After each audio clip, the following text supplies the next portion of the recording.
For the past 10 years, a very large number of people in this country have felt that Samvidhan khatre mein hai. This government on a daily basis is pursuing unconstitutional methods of restricting freedom of the press and freedom of speech. Its ill-conceived amendments to the IT rules to create fact-checking units was recently struck down by the Bombay High Court as being violative of Articles 14 and 19 of the Constitution. The latest UP police cases against fact-checker Mohammad Zubair, when the UP police is invoking de facto sedition against a fact-checker who is documenting hate speech. This is preposterous. I am one of the petitioners challenging the constitutionality of the sedition law, and the Supreme Court has very clearly stated that no coercive action will be taken on alleged sedition cases till the matter is decided. Yet the government doesn't stop. The Bharatiya Nyaya Samhita, which the ruling party brought in last year when most of the parliamentarians were suspended, they said we are dropping sedition, but you also replaced it with a far more draconian Section 152. There's also something else which we all need to think about.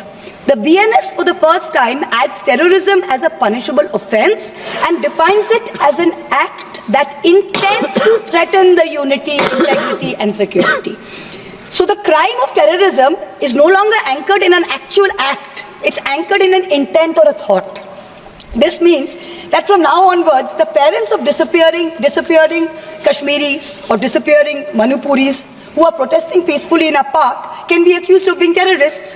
What they do or do not do in that park while they assemble is besides the point. As long as a police officer is convinced that they have the intent to do something, they can be terrorists. This makes terrorism a thought crime. Madam Chairperson, this is closer to the letter and spirit of the dystopian reality in George Orwell's 1984 than it is to the Constitution of India. Let me turn to how the policy of 1,000 cuts has damaged our institutions. Institutions like the Enforcement Directorate and the CBI have turned into extortionist departments for the government. 14 political parties approached the Supreme Court against the coercive criminal actions of these two agencies. 95% of cases by these two agencies are against opposition politicians. Since 2014, 25 opposition leaders facing corruption have crossed over to the BJP. 23 of them have got reprieves. 3 cases are closed. 20 cases are stalled. For years, the CBI was used to put pressure on NDTV and its promoters via a bogus case. Now that the channel's been captured, it's been sanitized, CBI says that there was never any case to start with. Airports and large infrastructure have been captured by crony capitalists by similar misuse of the ED and the CBI. In a cooked-up case against me, the CBI is wasting precious time and resources looking for a scarf and lipstick that a friend gifted me. These actions have cost India the first ever human rights violation by the Inter-Parliamentary Union in Geneva, the global body governing all national legislatures. After the abrogation of Article 370, there has been a flagrant crackdown of the constitutional rights of the people of Kashmir. Free speech and movement have been hampered. Passports cancelled without any pending cases. Never heard of it. Manipur, an integral part of the Union of India, seems to have a complete breakdown of constitutional machinery. The failure of governance is stark. The Union government under Article 355 of the Constitution is obligated to assist states in the maintenance of law and order. In May 2024, in the Supreme Court, Solicitor General stood up and said the violence is subsiding. Yet, horrifying incidents are happening every day. I petitioned the Supreme Court in the Manipur violence case. Senior Advocate Indira Jaisingh appeared for me. An expert committee was set up. But then after 27 or more hearings, there is no relief, there is no justice yet. Time constraints don't allow a more in-depth analysis, but it is crystal clear that this political executive for the past 10 years has systematically eroded democracy. सभापति महोदय, यह भी बताना चाहूंगा कि जब भी किसी चीज की तुलना हो तो तुलनात्मक होनी चाहिए। जब हमारी सरकार आई और गृह मंत्रालय का दौर आया तो उस जमाने में क्या अंतर था सिक्योरिटी में और आज क्या बड़ा अंतर है।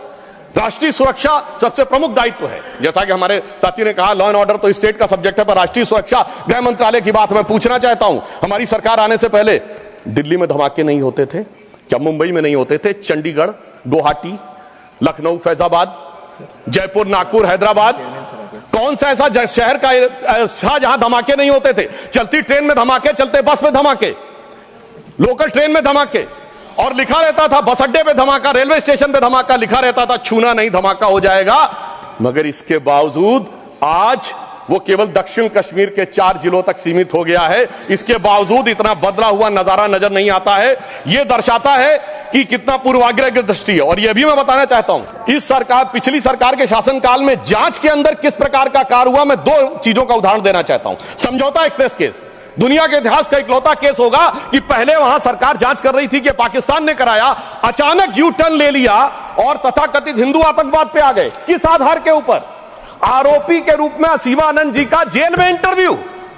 मैं पूछना चाहता हूं, जेल में इंटरव्यू कैसे हुआ? बजाय इंटरव्यू लेने वाले पे कार्रवाई होने के, पुलिस के सामने दिया गया बयान एडमिसिबल नहीं होता है और इंटरव्यू के आधार के ऊपर चेंज कर दिया।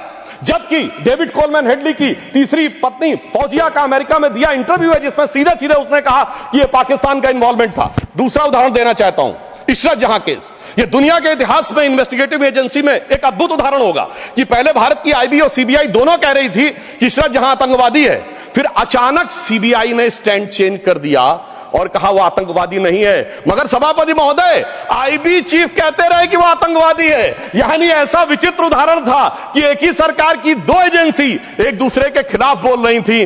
और जब हमारी सरकार आई और वो हलफनामा बदलने का आधार पूछा गया तो सभापति महोदय फाइल गायब थी। यह दर्शाता है कि सिक्योरिटी का किस प्रकार से मजाक उड़ाया गया। 26/11 का हमला हाफिज सईद ने कराया, यह इनकी सरकार मानती थी, मगर हमारे कई सम्मानित नेता उस तरफ बैठे जो कहते थे आरएसएस ने कराया। सिक्योरिटी का जिस प्रकार का मजाक इनकी सरकार में उड़ाया गया है, यह दर्शाता है कि वो सिक्योरिटी किस प्रकार की थी। मुझे समझ में नहीं आ रहा था कि वो लोग जो अपने जमाने में क्या कहते थे कि इशरत जहां बेटी है, याकूब मेनन की जुडिशियल किलिंग हुई है, अफजल हालात का मारा है, जाकिर नायक शांति का मसीहा है, ओसामा जी हैं, हाफिज साहब हैं। इस हालात के बाद क्या होना था? मैं पूछना चाहता हूं, ये डर के बोल रहे थे या प्रेम से बोल रहे थे? या आपकी मोहब्बत की दुकान के सरमाएदार थे या मोहब्बत की दुकान के खरीदार थे? और मैं सिर्फ अब 2 स्टेटमेंट कोट करना चाहूंगा उस सरकार की हालत के लिए। 20 जनवरी 2013 को तत्कालीन गृह मंत्री सुशील कुमार शिंदे जी ने जयपुर में वक्तव्य दिया कि आरएसएस के कैंप्स में टेरर ट्रेनिंग की जाती है। और जब सुषमा स्वराज जी ने आके सदन में पूछा, गृह मंत्री ने अपना बयान वापस ले लिया। सोचिए, इस प्रकार का मजाक भारत की सुरक्षा के साथ कभी सुनाई नहीं पड़ता। और 14 जुलाई 2011 को कांग्रेस के एक चिर युवा नेता जो चिर क्रोधित और चिर आक्रोशित रहते हैं, उन्होंने एक वक्तव्य दिया था, but terrorism is something that is impossible to stop all the time. यानी हमेशा के लिए आतंकवाद को रोकना मुमकिन नहीं है। सभापति महोदय, जिस सरकार का चाल चलन ऐसा था, उसके हालात में रोकना मुमकिन नहीं था। पर आज मोदी जी की सरकार है तो मोदी है तो मुमकिन है, वो हमने करके दिखाया। मैं दूसरा बताना चाहता हूं उदाहरण। एक दौर था जिस जमाने में 26/11 हमले के बाद से पहले 2007 में आंतरिक सुरक्षा के लिए नीति क्या थी? हवाना में जाके यह कहा कि पाकिस्तान आतंकवाद से पीड़ित देश है। यह भारत सरकार का ऑफिशियल स्टेटमेंट था। 26/11 के हमले के केवल 9 महीने बाद जुलाई 2009 में शर्म एल शेख में ज्वाइंट डिक्लेरेशन में बलूचिस्तान का उल्लेख आया और यह कहा गया टेरर के अटैक से टॉक्स प्रभावित नहीं होंगी। मगर सभापति महोदय, जो हमारी सरकार आई तो हमने कहा टेरर के साथ टॉक्स नहीं होंगी। और जब से मोदी जी की सरकार आई है, हमने इस बात को बिल्कुल साफ साफ कर दिया है। और इसीलिए पिछले 11 साल ऐसे हैं जब कोई औपचारिक द्विपक्षीय वार्ता नहीं हुई। सभापति महोदय, क्योंकि जब से हमारे गृह मंत्री जी आए हैं, हालात में जानते क्या बदलाव आया है?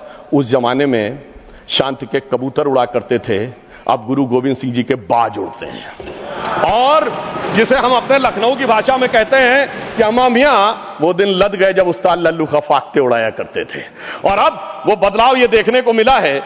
ये लोग तो वो हैं सभापति महोदय जिन्हें भारत इतना कमजोर चाहिए था, किसी संसद भवन की छत के ऊपर जो शेर बने हैं उसके लिए लोग गए थे कोर्ट में कि शेर ज्यादा आक्रामक दिख रहे हैं।